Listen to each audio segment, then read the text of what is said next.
বাসর রাতে বউকে তুই বলে রেখেছিলাম। বলেছিলাম তুই আমাকে আপনি বলে রাখবি, কাছে ঘেঁচার চেষ্টাও করবি না কখনো। কারণ বউ ছিল পুরাই কয়লার ড্রাম, কুচকুচে কালো তার গায়ের রং।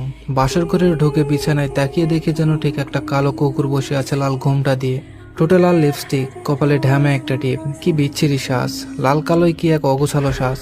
বাতি বন্ধ করতেই বুঝলাম যেন একটা আধার নিয়ে শুয়ে আছে। নেহাত যৌনতার দায় সারা হয়েছিল সেই রাতে। তারপর বিছানা থেকে তুলে দিয়েছিলাম তাকে।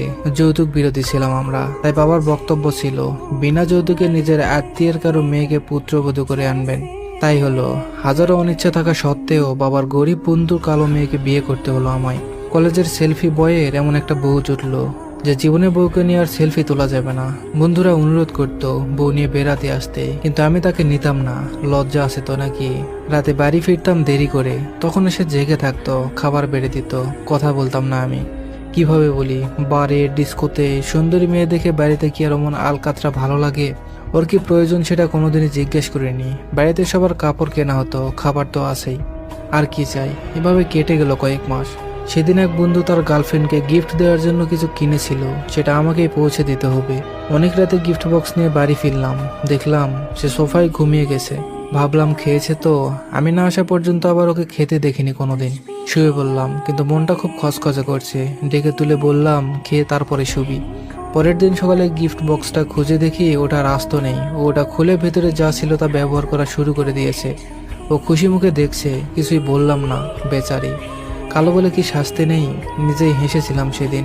তারপর নতুন করে গিফট সাজিয়ে পৌঁছে দিলাম আমি। তারপর একদিনও বমি করলে বুঝতে পারলাম মা হতে চলেছে। একদিন শীতের সকালে বাবা মা বেড়াতে গেলেন গ্রামে। বাসায় রইলাম আমি আর সে রাতে তাড়াতাড়ি বাড়ি ফিরলাম, কারণ বাড়ি পুরো একা। গ্রামের মেয়ে, বলা যায় না ভূতের ভয় ডর পায় নাকি। বাসায় ফিরে শুনলাম রান্না হয়নি, কারণ জানতে চাইলেও বলে ভেবেছিলাম আপনি বন্ধুদের সাথে খাবেন। দুপুরের কিছু ভাত ছিল যা আমার হয়ে যাবে।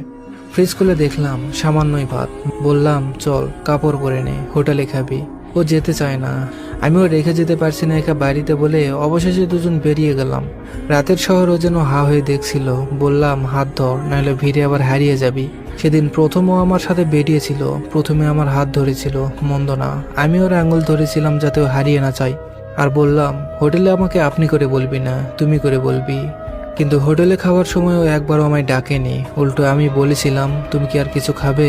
সেদিন দেখি স্নো টিউব কেটে স্নো বের করছে। রেগে বললাম স্নো ফুরিয়ে গেছে সেটা বলতে পারো না? সেদিন সে প্রথম আমার কাছে শ্যাম্পু চেয়েছিল। আমি সেদিনও কিনে মার্কেটে গেলাম কসমেটিক্স কিনতে। বন্ধুরা অনেকেই দেখেছিল সেদিন, কিন্তু সবাই ভাবি বলে যথেষ্ট রেসপেক্ট করেছিল। সবাই প্রতিদিন আড্ডাতে আসার জন্য অনুরোধ করছিল ওকে।